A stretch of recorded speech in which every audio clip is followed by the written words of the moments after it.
আমার বন্ধু মহা জাদু জানে রে, আমার বন্ধু মহা জাদু জানে। সুপ্রিয় বন্ধুরা, আজকে আমরা মৌলিক সংখ্যাগুলো মনে রাখার একটা জাদু শিখব।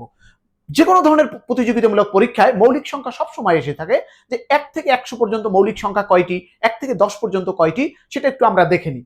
1 থেকে 10 পর্যন্ত মৌলিক সংখ্যা হচ্ছে 4টি, 11 থেকে 20 পর্যন্ত মৌলিক সংখ্যা হলো 4টি, 21 থেকে 30 পর্যন্ত মৌলিক সংখ্যা হলো 2টি, 31 থেকে 40 পর্যন্ত 2টি, 41 থেকে 50 পর্যন্ত 3টি, 51 থেকে 60 পর্যন্ত 2টি, 61 থেকে 70 পর্যন্ত 2টি, 71 থেকে 80 পর্যন্ত 3টি, 81 থেকে 90 পর্যন্ত 2টি, 91 থেকে 100 পর্যন্ত 1টি।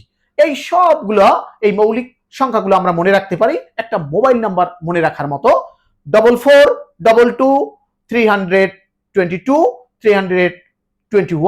অর্থাৎ 4422 এটা একটা মোবাইল নাম্বার। আবার বলছি 4422 এবং এই সবগুলো যদি আমরা যোগ করি টোটাল সংখ্যা হয় 25। আশা করি জাদুটা তোমরা বুঝতে পেরেছো।